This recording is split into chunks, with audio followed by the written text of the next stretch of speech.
करके भी जब लोगों ने कहा कि अम्बेडकर आपको इतना पढ़ने लिखने का क्या फायदा कि आप अपने बच्चे को कफन नहीं दे पा रहे, तो बाबा साहब ने कहा कि सवाल हमारे एक बच्चे का नहीं है, मेरा बच्चा सिर्फ यही नहीं है, इस देश के लाखों करोड़ों जो दलित हैं, पिछड़े हैं, शोषित हैं, वंचित हैं, गरीब हैं, मजदूर हैं, जो उनके बच्चे दवा के बगैर इस देश के अंदर मर जा रहे हैं बेमौत, भूख की तरफ से मर जा रहे हैं बेमौत, जिनको कोई हक नहीं है इस देश के अंदर, हम उनको जीवन देना चाहते हैं। एक नहीं अगर 100 बच्चे मेरे कुर्बान हो जाए तो हम कुर्बानी देने के लिए तैयार हैं। ये हमारा बाबा साहब डॉक्टर अम्बेडकर, ये हमारा मसीहा था, ये हमारा फरिश्ता था। साथियों, इस धरती पर उस बाबा साहब डॉक्टर अम्बेडकर ने हमको और आपको उठाने के लिए अपना पूरा जीवन कुर्बान कर दिया, अपना परिवार कुर्बान कर दिया। साथियों,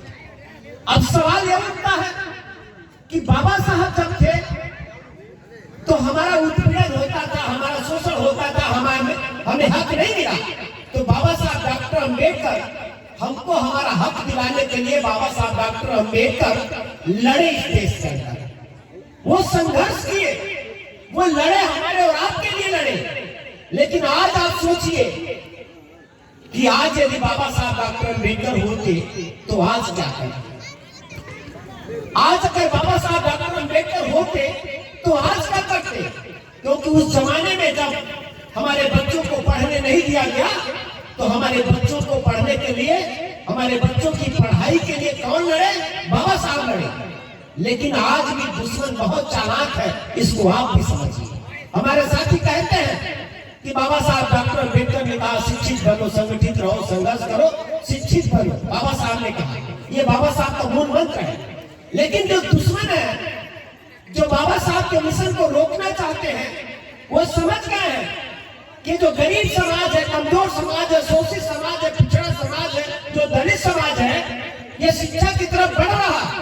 तो दुश्मन इतनी चालाकी से आज बाबा साहब डॉक्टर अम्बेडकर का संविधान सामने है, वो डायरेक्ट नहीं कह पाता है कि हम आपको स्कूल नहीं जाने देंगे, लेकिन आपके बच्चों की पढ़ाई वो एक बड़ी चालाकी के साथ वो रोक रहा है और आप समझ नहीं रहे, आप समझ नहीं रहे।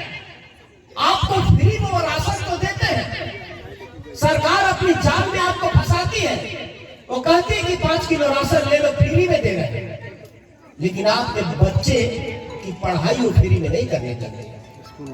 क्योंकि जब आपका बच्चा पढ़ेगा तो अपने हक के लिए लड़ेगा, अपने अधिकार के लिए लड़ेगा।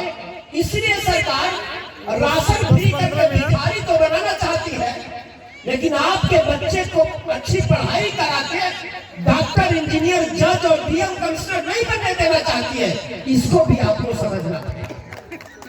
यदि आज बाबा साहब होते तो आपके बच्चे की पढ़ाई के लिए फिर से लड़ते, क्योंकि गांव की प्राइमरी स्कूल में बस दस्तखत करना सिखाया, क्योंकि आपके बच्चे को उनको क्या करना है? मनरेगा में मजदूर बनाना है। क्योंकि वहाँ दस्तखत कराएंगे, अंगूठा नहीं लगाना चाहते हैं। वो मनरेगा में मजदूर तो बनाना चाहते हैं, लेकिन डॉक्टर नहीं बनाना चाहते हैं, क्योंकि डॉक्टर वाली पढ़ाई बहुत महंगा सरकार कर दी है। अब डॉक्टर बनाना है तो 1 करोड़ रुपया आपके जेब में चाहिए। अब यहाँ जितने लोग बैठे हैं, कितने लोगों के पास घर में 1 करोड़ रुपया? किसी को इंजीनियर बनाना है तो 50 लाख रुपया चाहिए। कितने लोगों के घर में 50 लाख रुपया है? नहीं है ना। तो आपके बच्चे का डॉक्टर बनना कैंसिल, आपके बच्चे का इंजीनियर बनना कैंसिल सरकार ने कर दिया है, और आप इसी में खुश है कि 5 किलो राशन मिल रहा है। ये सारे अधिकार आपसे छीने जाते हैं। लेकिन आज बाबा साहब डॉक्टर अम्बेडकर होते तो वो लड़ते इसके लिए, वो कहते कि पढ़ाई फ्री होना चाहिए, तुम्हारा राशन, और हम भिखारी नहीं, हमको भीख नहीं चाहिए, और राशन भी कैसे दे रहे हैं? आपके टैक्स का पैसा और आप ही के ऊपर वापस दे रहे हैं, 100 रुपया वसूल रहे हैं, 10 रुपया दे रहे हैं, आप उसमें भी खुश?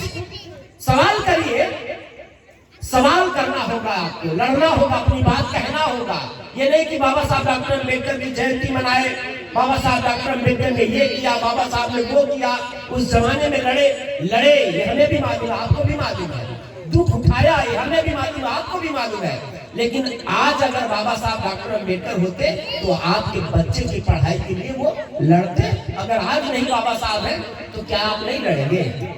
आपको भी लड़ना होगा, क्योंकि आपकी समस्या है तो लड़ना भी आपको पड़ेगा।